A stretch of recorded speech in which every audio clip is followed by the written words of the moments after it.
Psicologia Nômade, a gente recebe Gregório de Sordi, psicólogo, psicanalista, professor, doutor em Psicologia Clínica na Universidade de Brasília. E a gente está aqui para conversar sobre a sua tese de doutorado, que se chama, eu vou ler, tá? Porque é um título grande. A impossível perda do objeto perdido. O negativo entre a depressão e a depressividade. E aí, já de cara aqui nesse título, já dá vontade de fazer várias perguntas, né? Assim, dá vontade de perguntar o que é negativo, o que é depressão, qual que é depressividade. Mas acho que antes da gente entrar nesses elementos, assim, talvez mais conceituais mesmo da tua tese, eu queria te fazer uma pergunta, assim, talvez um pouco mais exploratória, iniciante mesmo, de como que você entende, assim, qual seria a grande diferença entre uma depressão e uma tristeza? Como que você percebe isso, assim? Carol, eu acho que essa é uma pergunta fundamental para a gente começar. Existe um pensamento de que depressão é uma tristeza profunda, assim, um excesso de tristeza. E parece uma coisa linear e ela, de repente, afundou. Não é assim que funciona. Essa pergunta é tão importante porque a ideia, inclusive, da minha tese e da visão que eu tenho sobre depressão, a partir da minha própria experiência clínica, do tempo que eu fiquei estudando, inclusive, minha tese é baseada em estudos de caso, é que é justamente o contrário. Nós precisamos qualificar a tristeza. O que significa isso? É a gente olhar para a tristeza e ramificar ela de diferentes formas. Então, quando a gente fala em tristeza, assim, essa visão de excesso de tristeza, parece uma questão quantitativa, né? Tem uma tristeza pequena, tem uma tristeza média, tem uma tristeza grande. A depressão seria a tristeza grande. Como se tivesse um limiar aí de uma normalidade que passou dessa normalidade, daí então isso já é considerado uma depressão, né?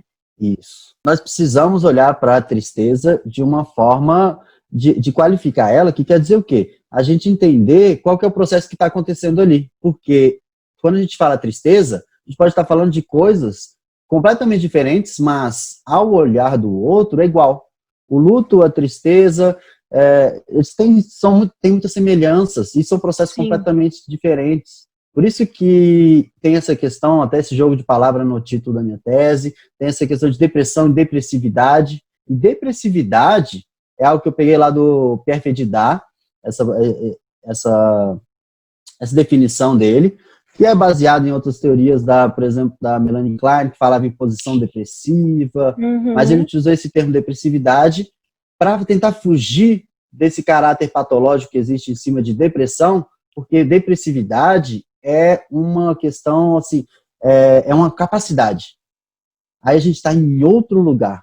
O que seria uma capacidade, né? Qual o sentido disso? Uma capacidade em relação à tristeza? Isso, é a capacidade de vivenciar a tristeza, de vivenciar os processos de luto, que na psicanálise, acho que a minha tese foi justamente parte dessa premissa, e a ideia dela foi tentar explicar o porquê que o luto é tão importante, passar por esse processo.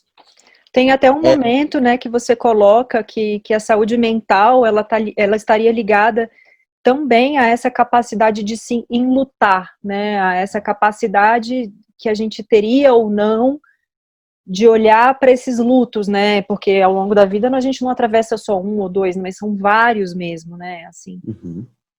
Por que isso é tão importante, Carol? Porque, assim, existe uma visão, né, que não é a minha, eu faço uma certa crítica na minha tese, de que o luto, ele é um possível estressor para um quadro depressivo. E a visão da psicanálise é oposta a isso. A incapacidade de lutar gera um estado depressivo. E por isso, depressividade. Por isso, capacidade. E o que é capacidade? É capacidade de lidar com o ir e vir da vida. E é isso que tem uma definição lá no livro do Francisco Martins, que fala do que seria depressão. E, ok, existem diversos sintomas, mas tem uma coisa que é central, que é essa imobilidade, essa incapacidade de lidar com esse ir e vir da vida, com esse movimento da vida. A vida é movimento. Você nasce bebê, criança, adolescente, adulto, vai para cá, vai para lá e vai vivendo e veste uma coisa e outra, e vai indo nessa, vai se transformando e modificando e se movendo. A depressão é aquele sujeito que ficou estagnado em algum momento da sua vida. Então, a questão principal para a gente definir depressão e de colocar ela de outro lado da tristeza é que é algo muito mais complexo do que uma tristeza, e tristeza é uma palavra muito genérica e eu acho que a gente tem que aumentar ela. Então, seria uma tristeza, é sobre o quê? É um vazio que a pessoa está sentindo, ou ela está triste por algum motivo que ela conhece, a gente está falando de um processo de luto ou não. É nesse sentido que você traz que a gente precisaria qualificar essa tristeza, não no sentido de que a gente precisa quantificar, mas qualificar nesse sentido de entender quais são os significados, as significações que esse sujeito dá para essa tristeza, né? Seria isso. Exatamente isso. A gente pensa, faz isso, qualifica. A gente passa a falar assim, de que lidar com tristezas pode ser uma forma, assim, um recurso do sujeito. E no outro, não é um recurso do sujeito. A depressão já não é um recurso, é uma consequência de uma falta de um recurso que seria a capacidade de lutar, que é o que o Pierre Fedida fala em depressividade. Então, assim, a vida exige isso. Se você investe em algo, para que você passe para investir em outra coisa, e quando a gente fala investir, eu estou falando aqui, né, a gente usa muito essa palavra economicamente, mas estamos falando aqui de algo investir psicológico, né? Libidinalmente mesmo. Né? Exatamente. Investir. Para que isso existem certas transformações que é essa capacidade de lutar, de transferir o investimento que você fez em algo para outro, ele não é linear, assim, não é tão simples. Ele exige o quê? Um trabalho de luto. E a partir desse trabalho de luto que você consegue, então, passar por esses momentos da vida, que a vida exige isso. Sim. E tem alguns momentos da sua tese também que você cita a Maria Rita Kell, né, que é aquele livro dela, O Tempo e o Cão, maravilhoso, né, daria pra gente ficar aqui, acho que só falando dele, se a gente quisesse, né, mas ela discute também, assim, e acho que você também traz muito isso na sua tese, né, queria que você comentasse um pouco de como também os elementos do que a gente vai chamar, que você vai nomear de hipermodernos aí, né, então essa nossa, não só a premência por estar conectados, mas essa premência pela felicidade, né, como se a gente tivesse que sempre tá sempre muito feliz, né. A Maria Rita Kell até fala do mais de gozar, né, ela usa ali um conceito lacaniano para dizer disso, né, mas sem a gente precisar entrar num lacanês aqui, né, porque acho que não é necessário.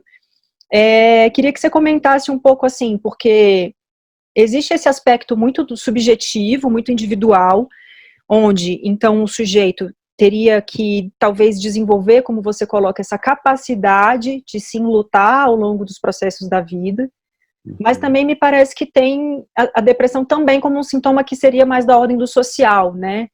Então, a partir do momento em que a gente está inserido nessa sociedade, em que a gente é impossibilitado de viver tristezas em geral, qualificadas, e tão pouco qualificá-las, né? Então, como é que você entende, assim, essa relação do sintoma, não só como individual, né, da depressão, mas também social, assim? A Maria Rita Kell utiliza esse termo, né, sintoma social, e ela coloca a depressão como sintoma social. Isso não quer dizer que a sociedade atua como causa para que a pessoa entre em depressão, não, mas que ela favorece que seja mantida as pessoas nesses estados. Quer dizer que a depressão, ela traz uma denúncia para um certo modo de agir da sociedade. Então, assim como na época do Freud, por exemplo, ele trouxe a histeria, poderia ser considerado um sintoma social daquela época, e por isso ele escreveu o mal-estar na civilização, o que a Maria Rita Kell vai trazer é justamente que a depressão, ela evidencia certas características da nossa sociedade moderna, inclusive a quantidade de casos, o crescente número de casos, vão evidenciar justamente isso, que existem algumas características que estão fazendo esses sujeitos, não somente como causa, a gente não pode colocar a social como causa, mas favorece que eles se mantenham dessa forma, por exemplo. Né? E aí, você falou sobre questão de felicidade, né?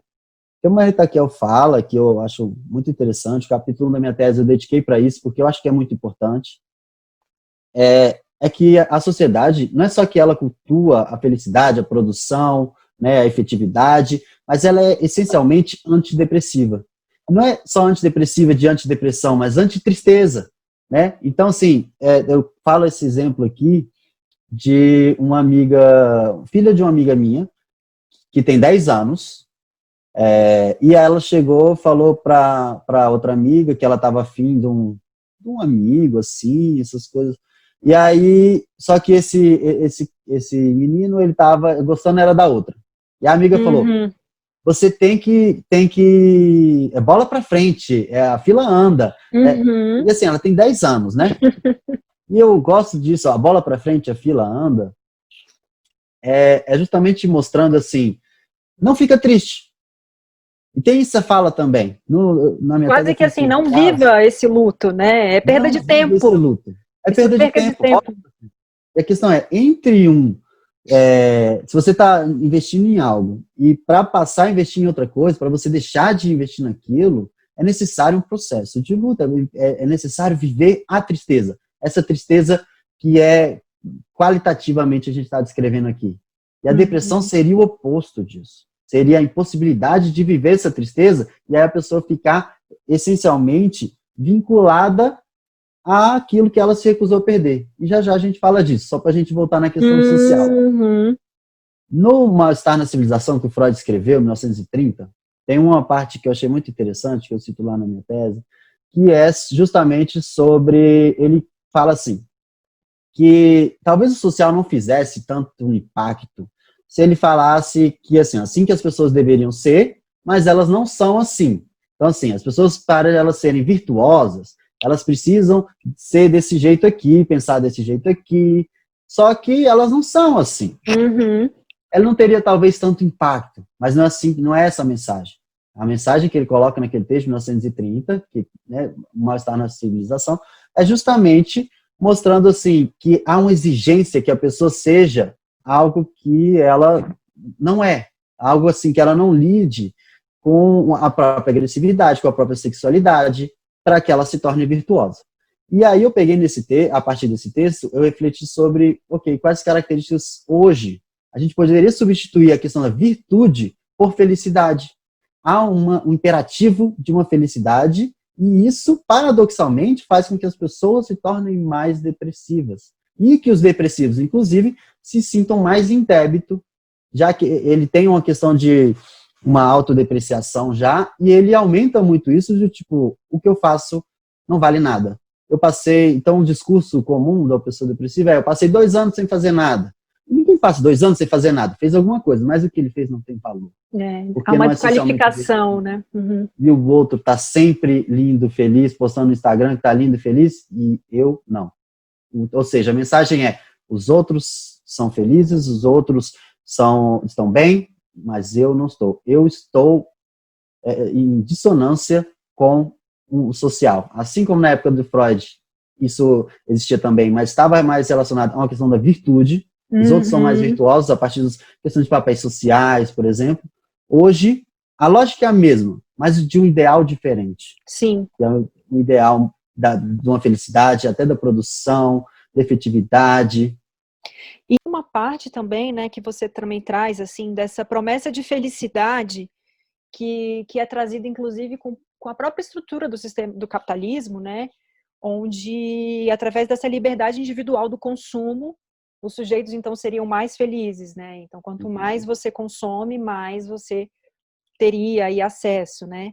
E aí tem uma parte que você cita, você traz uma citação do Bauman, que uma das análises, né, que você traz é de que essa era hipermoderna, ela trouxe também muita liberdade, a partir do momento em que os sujeitos, então, a gente tem múltiplas opções, claro, né, que a gente também, sem discutir, entrar no mérito de questões de privilégio, né, enfim, falando mesmo em termos mais macros, né, hoje um sujeito do século XXI tem certamente mais escolhas de vida do que um sujeito do século XIX, né, colocando nesse ponto de vista, assim.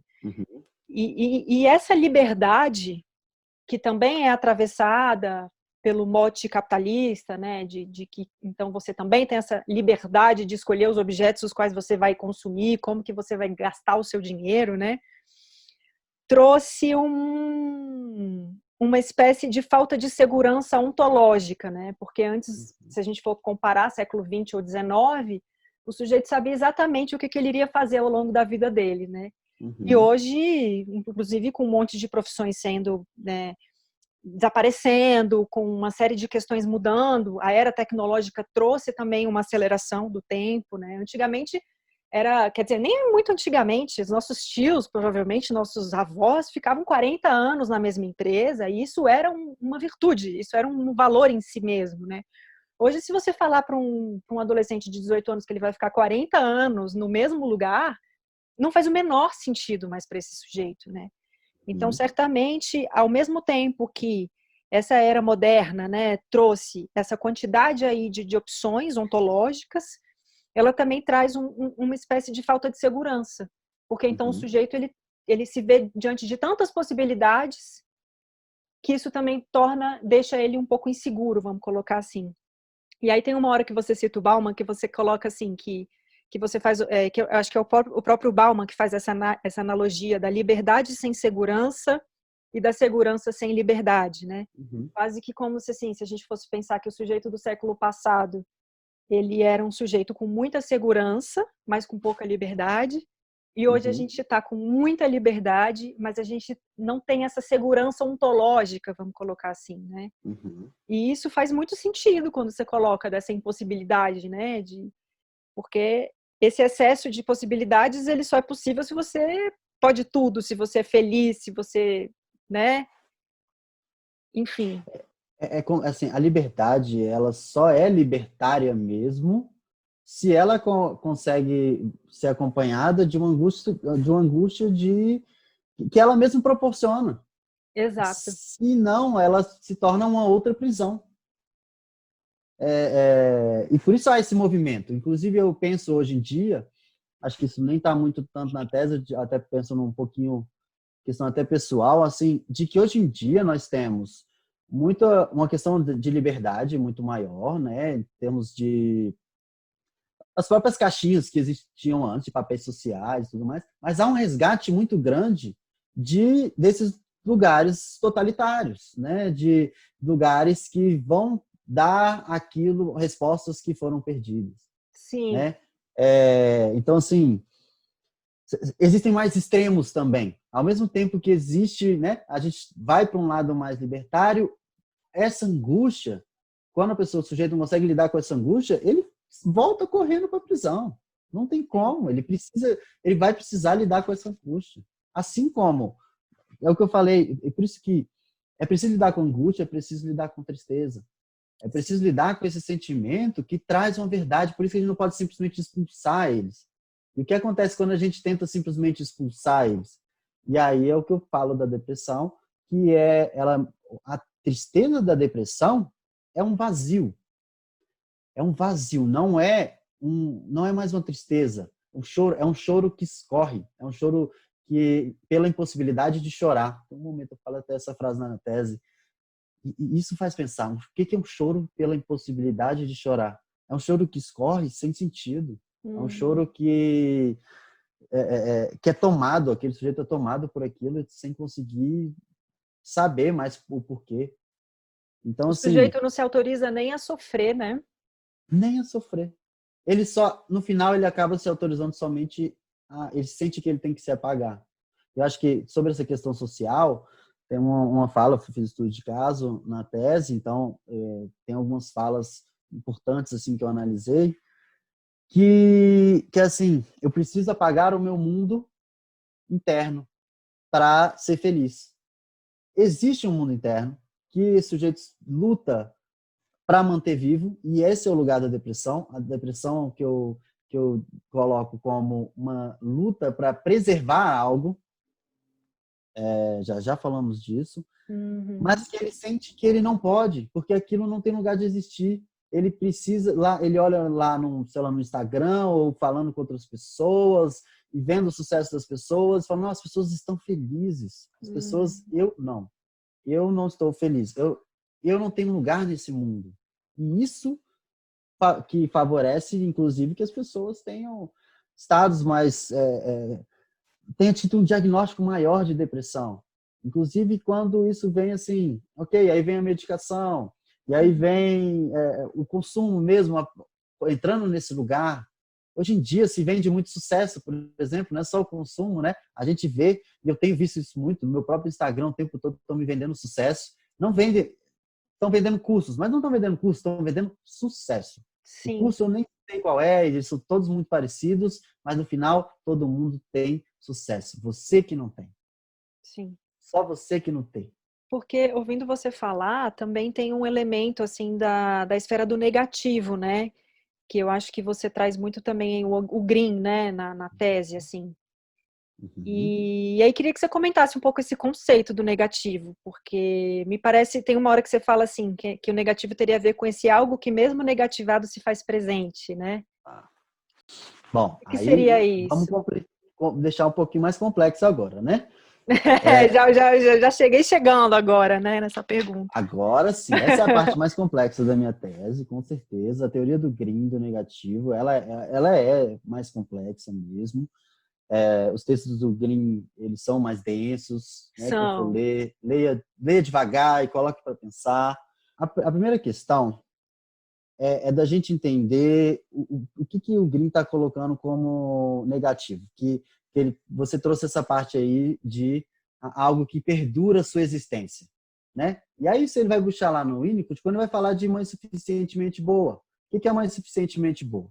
É a mãe que consegue ser presente e também ela também falta, e isso é importante que ela esteja presente, é importante Ela que ela falte. falte, e aí ela pode perdurar a sua existência naquela criança. Isso acontece também no analista, né? Quando o analista, a pessoa pensa, o que o analista está pensando sobre isso? Eu fiz isso, e ela começa a dialogar com um analista interno. Esse analista interno seria o negativo desse analista. É esse lugar que é constituído a partir de uma relação de presença, de falta, de presença e ausência. O que o Green coloca como trabalho negativo é justamente isso, de que algo perdurar a sua existência mesmo não estando presente. Por quê? Há algumas psicopatologias, quando a gente fala assim, quando está os limites, e eu coloquei também dentro da própria depressão, de que quando alguma coisa perdura demais a sua existência ou demais a sua ausência, ela constitui algo novo, e aí a gente está falando desse negativo, que é uma outra coisa, que é como assim, ao invés de eu poder imaginar que o meu analista está em algum lugar, eu imaginar a figura dele, se ele não está presente, quer dizer que ele não existe. E aí eu vou falar um pouco sobre isso, na depressão, sobre o lugar de abandono. Principalmente quando a gente vai falar da questão da análise, do que é importante fazer esse movimento com o paciente depressivo, porque se você pega um paciente e coloca no divã, por exemplo, ele vai se sentir abandonado, né? É importante que ele consiga construir uma imagem sua que perdure a sua existência quando você não está lá. Uhum. E essa é a base, um pouco, para a gente entender o porquê que o processo de luta é tão importante, porque, eu vou dar um exemplo aqui. A minha tese fundamenta em que a depressão busca preservar algo que foi perdido. Uhum. E por isso aí, a impossível perda do objeto perdido, né? Busca preservar algo que foi perdido, mas não é efetivamente perdido. Então, tem uma fala do Green que é assim, que somente o negativo é real. Quer o Uhum. objeto externo esteja ali ou não faz a menor diferença, porque a relação do sujeito não é mais com o que está objetivamente presente ali. Eu acho que eu quero dar um exemplo para ficar claro, assim, para ficar mais palpável. Eu acho que essa parte do Green, como é mais complexa, né, começa a ficar um pouquinho mais confusa. E tem um vídeo do Porta dos Fundos que chama Carla, Hum. que tá lá, o Gregório do Vivier vai casar, lá com o personagem dele e vai casar com uma mulher. E essa mulher chama Ana Beatriz. E aí ele vai falando que eu sempre quis casar com uma pessoa que era assim, assim, assim, traz até uma forma idealizada. E aí eu conheci a Carla. Mas a Carla não me quis. Você é a Carla que me quis. Você é a Carla que deu. Você é a minha não Carla. Ou seja, não existe Ana Beatriz. Não existe. Existe não Carla. Ou seja, a Ana Beatriz tem a existência dela, é constituída por ser a não Carla. Não é que ela não é a Carla.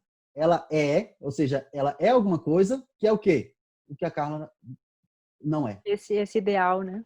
Ele não está relacionado com a Ana Beatriz de forma alguma. Não existe Ana Beatriz. Ou seja, por mais que a Ana Beatriz que está na frente dele, o vínculo dele é com a Carla. E a Ana Beatriz é a forma de ligação que ele tem com a Carla. Sendo que o que a Carla não é. Esse é o sentido.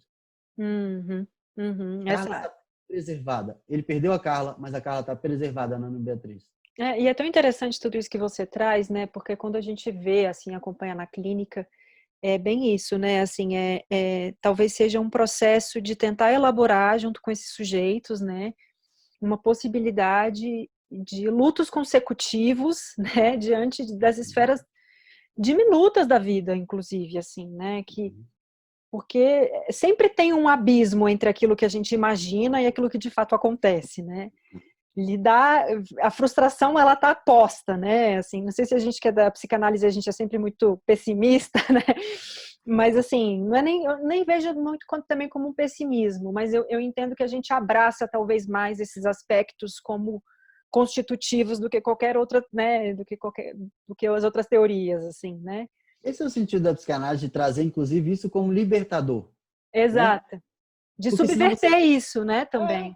Sim. Porque isso é libertador, e libertador de uma potência da pessoa, inclusive, para que ela possa realizar. Porque senão, realizar vai ser simplesmente uma perda. Eu sou psicólogo, eu poderia ser engenheiro, eu poderia ser arquiteto, eu poderia ser... Mas eu não sou, e eu poderia ser em E outro aí a plano. gente Agora, se volta eu não nesse... for nada, se eu não formar, eu posso manter vivo aquilo. E esse é o lugar do depressivo, e por isso ele não pode se mover. Uma frase que eu acho extremamente marcante, que é a do Pierre Fedidar, que é: a depressão não conservaria o cadáver, ao mesmo tempo protegendo da morte que ele realiza. Ou seja, ele está preservando algo, ao mesmo tempo que esse algo que ele está preservando está morto, porque não existe. Sim. Tanto ou já morreu, ou está num plano futuro, num plano impossível. Sim. Então, assim, a metáfora seria justamente assim, quando eu falo luto, né, não estou falando luto de... A gente pensa muito luto de uma pessoa, mas o luto é de qualquer coisa. Né? Pode ser de uma ideia, pode ser de qualquer coisa que você investiu significativamente. Mas nessa metáfora, seria o cadáver assim, alguém morreu, e você pega e embalsama ela lá, igual tem animais em casa de algumas pessoas, coloca lá na sala. E a pessoa está ali. Ela está ali, de fato, ela está ali, mas ela não está. Ou seja, você protege da morte ao mesmo tempo que aquilo está assinalando a morte dela. Então, assim, ele nunca encontra. Então, ele não encontra nem no presente, nem no passado, nem no futuro. Ele instaura um tempo que não existe. E tem uma hora também que você fala da caixa vazia e da caixa cheia de vazio, né? Que para o depressivo isso seria um pouco diferente também, assim, nesse sentido, né? Queria que... Porque acho que isso também tem a ver com o negativo, não tem? Isso é exatamente a questão do negativo, né? É um pouco assim. O que eu falo sobre a caixa estar cheia? É uma metáfora que eu utilizo, sim, para falar, para a gente entender de que há uma visão muito grande da depressão, como assim, o depressivo é aquele que não sente as coisas, né? Ele é insensível ao seu meio, inclusive às coisas até concretas, a comida, né? Ele não sente mais o gosto, né? Não sente mais prazer em nada, né? Ele não sente prazer em nada, mas parece assim, só sintomas que sejam negativos nesse sentido da falta de algo. Mas não é a falta de algo. Não é que a caixa está vazia, ela está cheia de vazio. Isso é uma mudança muito grande quando a gente fala isso. Essa metáfora é tão bonita, né? Eu gosto até porque eu falo muito sobre vazio e ausência, a diferença de vazio e ausência na minha tese. E eu acho isso fundamental para a gente entender a diferença. Porque a ausência, o conceito que eu utilizo assim, é como se fosse assim, uma categoria intermediária da experiência entre a presença e a perda. Ou seja, aquele meio termo, aquele limiar. Quando a gente pensa em ausência, a gente pensa, algo que está ausente. O quê? Você pensa assim, ok, tem uma coisa faltando, não está ali, você pensa. Agora, essa caixa está ausente. Ausente de quê? Né? Agora, a caixa está vazia? Acabou, é ponto final. E é isso que a gente tem que entender, como, por exemplo, a Maria Raquel faz uma metáfora que é assim, que é relacionado a, assim, como se a terapia fosse uma escultura, algo que o Freud fala lá, per via de pó, per via de... Mas, assim, a ideia é a seguinte, de que a análise seria muito mais uma escultura, que você vai tirando algumas pedras e vai chegando nesse sujeito depois. E de que com os pacientes depressivos, que seria muito mais interessante, que seja importante em alguns momentos, que seja como uma pintura, tem uma tela em branco e você vai pintando. E o que eu estou querendo falar é o seguinte, ok, esse é o meu objetivo, mas primeiro você precisa apagar essa tela em branco, porque nenhuma tinta pega ali. Ela não está vazia, não é em branco, ela está... Ela está impossibilitada de ter qualquer coisa inscrita, né? Isso por quê? Porque ela está cheia. Está cheia de quê? De vazio. De vazio, sim. Esse vazio é o quê? É exatamente essa questão da tese. O que é esse vazio? E essa é a diferença do vazio. O vazio, ele é essa imobilidade afetiva e representacional. Que tem a ver com o ideal. E que tem a ver com esse ideal. Enquanto a ausência é potência. Potência para quê? Potência para fazer alguma coisa, disposição. É algo assim que ele tem uma marca e um direcionamento. Sabe? Dá para a gente pensar na questão da psicanálise. Por isso que eu falo dessa questão. Falta, né? Aí vai muito legal essa diferença do vazio, da ausência. Nossa, muito interessante isso, assim. Nunca tinha pensado sobre esse aspecto, assim. É muito diferente mesmo, né? Exatamente. Então, assim, quando a gente pensa a depressão dessa forma, a gente entende que essa insensibilidade não é só uma insensibilidade às coisas, ele está vinculado a alguma coisa. Então, não é que ele perdeu a capacidade de vincular com as coisas. Não, ele está vinculado com algo. E essa é a questão. E esse é algo que ele não pode perder jamais, né? E que está no campo ainda idealizado, né? Exatamente. Porque é a partir desse ideal que ele faz com que algo que deveria ser mortal, seja imortal. E aí é por isso que você se refere a essa impossível perda do objeto diante do depressivo? A ideia de impossível perda do objeto perdida são duas questões. Uma que existe um processo entre a perda concreta objetiva ali da coisa e a perda que o sujeito consegue processá-la. Existe um processo. E esse processo se chama luto. E esse é o processo que, em análise, a gente vai tentar reviver isso. Isso vai ser vivido, inclusive, na própria análise. Sim. Ou seja, os pacientes depressivos, muitas vezes eles procuram, Per Vedidá fala isso, que eles procuram a terapia só para confirmar que nada há de ser feito, né? Ok? Estou aqui só para confirmar, beleza? Eu não tenho solução, né? Não tenho solução, né? E ao longo da terapia, a cada falha, a cada não progresso idealizado, e a terapia é isso, ela vai progredir, mas de uma forma muito diferente do que é esperado, né? Idealmente, ele vai voltar e falar assim, eu acho que algumas pessoas não têm solução, né? Acho que algumas pessoas a terapia não funciona muito. E é isso que ele está tentando... Ele volta esse mecanismo para a própria análise. A própria análise tem que ser desidealizada. A própria figura do analista. O próprio analista tem que fazer um jogo de presença e ausência. E por isso que eu falei muito sobre o lugar do divã. O divã é um lugar de ausência. Sim. É um lugar que o analista já está inscrito negativamente no analisando. Tem um vídeo, inclusive, a gente pensando aqui sobre terapia virtual. Novamente, um vídeo do Porta dos Fundos. Que fala sobre terapia virtual. E aí, eu vi esse, é muito engraçado, que eles ficam sacaneando o psicólogo, assim, que fica O mexendo no... psicólogo fica assim, não, beleza, ele tá fazendo outra coisa. Não, pode ir falando aqui, ele tá mexendo no computador. Isso é o seguinte, a pessoa só pode ir pro divã a partir do momento que essa fantasia que ele tem que o psicólogo podia não estar prestando atenção nele, por exemplo, fazendo outra coisa, É atravessada, né? é atravessada. A partir do momento que ele consegue fazer isso, aí ele consegue lidar com esse lugar, que é o do lugar da ausência. E isso é importante. Ou seja, o objetivo de uma terapia com um paciente depressivo é, primeiro, não colocar no divã, porque senão ele vai ser completamente abandonado ali, mas que aos poucos Isso possa seja ser possível, construído né? esse lugar e isso seja possível. Sim. Talvez não seja precise exatamente tipo divã, mas é um recurso muito interessante. E lá na minha tese eu falo, inclusive, de, por exemplo, a pessoa chegava na sessão, ela fica ali um tempo, falou que estou pronta, agora eu vou para o divã. Tipo, só que esse tempo anterior, que parece que não está acontecendo a análise, aquilo é muito importante. Muito. Importante assim, ok, eu estou confiando em você, eu sei que você vai estar aí enquanto eu estiver ali, sem olhar para você. Sim. E a Maria Rita Kell, ela fala muito no... É muito legal esse livro, né? Porque no próprio título, né, quando ela traz o tempo e o cão, ela exatamente problematiza também a questão do tempo nas Uhum, depressões, né?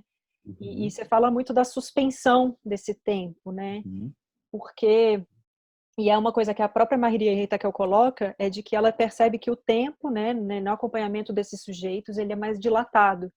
Então, se uhum, normalmente, muito entre aspas aqui, né? As sessões duram 30, 40, 50 minutos, às vezes em sujeitos que chegam ao consultório muito depressivos ali, às vezes a sessão dura 1h30.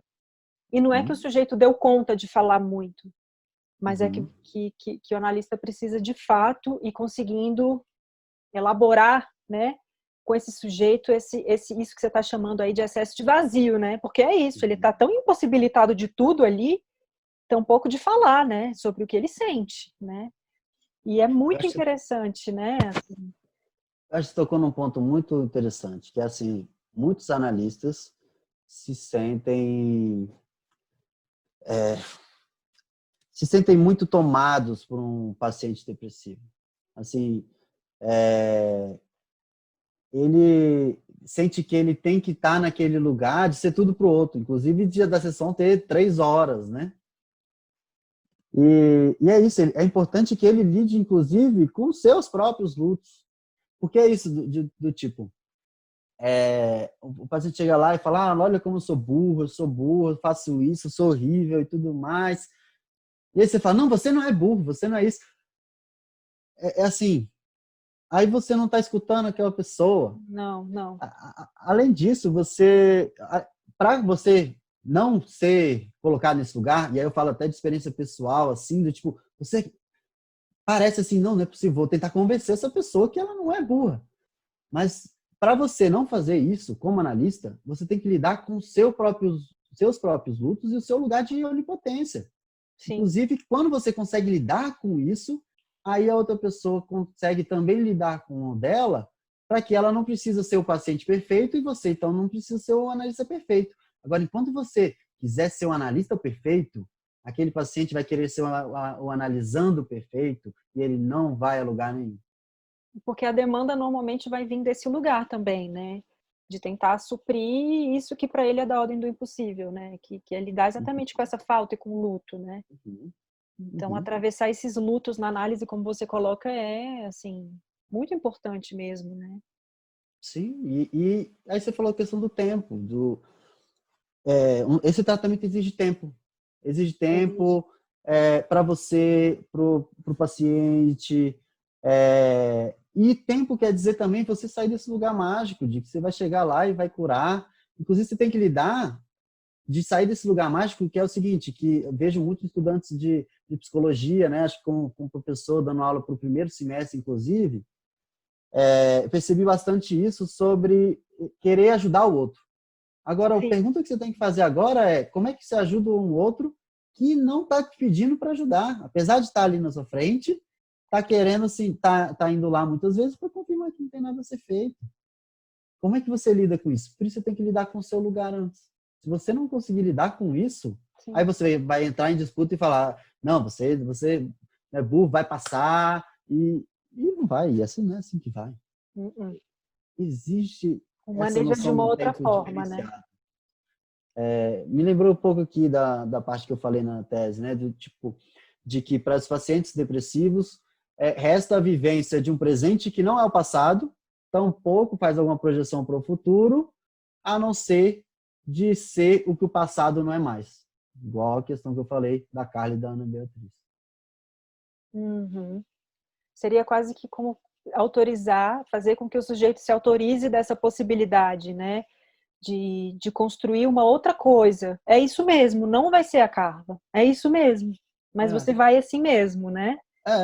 Não vai ser a Carla. Foi ruim mesmo. Isso. Ah, não, mas foi melhor para você. E isso volta para o social, né? As frases do social. De, mas isso foi melhor para você. E o sujeito tá ali desmoronando. Falou, como é que isso foi melhor para você? Fui demitido e tudo na vida tem um motivo, né? Tudo na vida tem um motivo. Vai dar certo no final. E a pessoa fala, tá, vai dar certo no final, mas então Deus não gosta de mim. Entendeu? Assim, Deus trabalha e ajuda todo mundo. Então Deus não gosta de mim. Isso é uma fala assim, que estou lembrando aqui, de que eu já ouvi de fato de pacientes depressivos. Então, tem um defeito comigo, assim, ou Deus não gosta de mim, ou tem um defeito biológico. Por isso que a gente tem que, inclusive, tomar muito cuidado para não dar um diagnóstico e focar na questão biológica, porque aí você enraiza aquele sujeito ali no... Pronto, descobri que eu tenho e é biológico. Tem defeito mesmo e pronto, não tem o que fazer. O carro aqui está estragado. E se a gente for parar para pensar também, né, Greg, assim, quando você traz isso que a depressão tem a ver exatamente com essa impossibilidade da gente viver as nossas tristezas, e daí por isso que a gente, né, que a sociedade está tão depressiva, vamos colocar assim, né, pelo menos com esse diagnóstico, é que quando a gente pensa, então, sobre esse aspecto do medicamento, isso fica mais evidente ainda, porque o remédio ele vem exatamente a corroborar essa anestesia, né? Então, se essa impossibilidade já está colocada, o remédio eleva isso ao quadrado, né? Porque daí, então, você ainda anestesia esse sujeito com uma medicação, né? Pois é. É assim, o remédio, ele pode ser útil. Sim. Né? Pode ajudar bastante. Sim, Principalmente sim. assim, como é que você faz a terapia com alguém que não levanta da cama? Claro, não. Claro. Existem momentos que ele é essencial, porque é isso, como é que... Se você falar para um sujeito depressivo, simplesmente levanta da cama, você pode? Você é capaz? Né? É o contrário disso, né? Assim. Sim. O que ele ouve, inclusive, de bora, força de vontade, tá faltando força de vontade e tal. Ou seja, a pessoa já não se escuta, não sente que está sendo escutado, e aí você transforma aquilo em verdade, você realmente não escuta mais. É igual quando uma pessoa tem um sujeito paranoico e você faz um chavão, não fala para ele não, fala não, e de repente tornou verdade tudo aquilo que ele estava imaginando. E acontece isso com o depressivo também. E por isso que é o primeiro passo, falando assim, ok, como é que a gente lida? Primeiro é ouvir. É ouvir em que sentido? E como analista também. Em vez de você querer ditar as regras e falar a verdade daquele sujeito que você não sabe qual é, primeiro é ouvir até for possível ser ouvido. Primeiro você vai ouvir. Primeiro vai ser frustrante. Mas depois vai ser possível que você seja ouvido. Então, assim, não dá para você chegar lá e simplesmente falar, tentar trazer a verdade para o sujeito. Porque ele vai lidar falando, ok, então o que você está falando não fecha com o que eu sinto. Então, eu vou me isolar mais ainda. Ninguém me entende. É mais isso. O meu sofrimento é o maior do mundo. E aí a questão do trabalho em análise. E aí eu falo assim de algumas falas de alguns pacientes que assim, que sentiam falando assim, o meu sofrimento era o maior do mundo, para algo que seja assim, mas vou encerrar a terapia agora, mas posso voltar, caso seja necessário. Porque antes também, assim, eu achava que também ia encerrar a terapia, nunca mais ia precisar de terapia. Ou então acontecia assim, de... Você diz do paciente encerrar a terapia? Oi? O paciente encerrar a terapia? Tipo, não irei mais? Da ideia de encerrar a terapia e agora eu tô curado. Ah, E entendi. não preciso mais de terapia, e, entende? Para algo mais relativo. Essa é a ideia de sair do ideal, para algo mais relativo. Como, Uhum. por exemplo, o paciente fala, eu achava que a minha vida ia ser igual os filmes da Disney. Para quando ela sai desse lugar e vai viver alguma coisa, falar, olha, que legal. E que droga. Por que droga? Que legal, estou saindo de casa, mas que droga, porque eu estou comprando um apartamento de um quarto, mas não estou comprando de dois. Que legal, que droga. Ou E seja, essas é duas algo coisas juntas, né? essas duas coisas juntas, porque o ideal não tem. E você vê no discurso dos pacientes depressivos isso, é tudo ou nada. E sempre um fazendo referência ao outro. Ah, eu sou nada. Por quê? Porque o outro é tudo. Ah, eu não tenho amigos. Por quê? Porque os amigos que eu já tive algum dia ficaram naquele momento, aí eles são tudo. A Carla, do vídeo do Passo Fundos, a Carla é tudo, a Ana Beatriz é nada. Essa Então, assim, polarização, né? uma passagem, isso é uma passagem, isso que é a castração, né? Que a gente fala em psicanálise, e por isso que é potencializante. Nesse Tá com sentido essa ausência, né? Uhum. de poder lidar com o que é relativo, e aí sim poder realizar. Porque o depressivo é aquele que não realiza, ele não realiza nada, porque se ele realizar qualquer coisa, ele vai estar matando algo. Mesmo se ele conseguisse o que ele imaginou, nunca vai ser Não. o que ele imaginou. Né? Ontem eu estava assistindo até uma entrevista do Amir Klink na CNN, em que ele traz, assim, de que todo mundo vê ele como um grande projetista, assim, né, de que ele antecipa tudo, e realmente, de fato, todas as viagens que ele fez, ele programou, ele pesquisou, ele estudou muito antes, né, e aí ele conta que recentemente ele foi fazer uma parceria com a Honda e tal, e eles foram fazer uma viagem, e aí o pessoal, os projetistas da Honda entregaram assim um calhamaço de mapas e aonde qual posto que ele ia parar para abastecer, a quantidade de dinheiro que ele ia gastar e tal, tal, tal, tal, tal. E aí ele pegou assim um calhamaço de papel e falou: "Tá, isso aqui é muito bom, mas isso não significa é, planejamento, né? O planejamento significa exatamente eu saber que a cada 30 minutos da minha viagem eu vou ter que reformular ela inteira. E aí, Uhum, ouvindo você falar, assim, eu acho que é exatamente uhum, isso, né? uhum, Porque a vida é isso, né? A gente até pode se programar, e é muito legal esse exercício da imaginação na vida, né? Esse exercício. E aí eu acho que entra aí uma questão que talvez seja diferente para a gente na psicanálise, porque para a gente o ideal, ele é sempre dessa ordem do impossível, né? uhum, E acho que talvez exatamente nesse aspecto de uma análise com depressivo, é você conseguir transformar esse ideal no exercício de imaginação, de uhum, que é possível fazer a partir desse ideal, né? O que você, inclusive, não pode fazer a partir disso, né? Porque senão uhum, você, como você colocou, o sujeito fica preso ali numa coisa que não pode nem existir, só existe em algo que está na cabeça dele, né? uhum. E se ele faz algo, ele perde.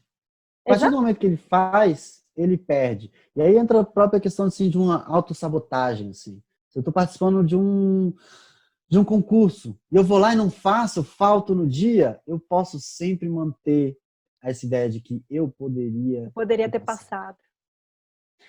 Então, assim, a Maria Takel fala, o depressivo não admite o risco da derrota nem a possibilidade de um segundo lugar.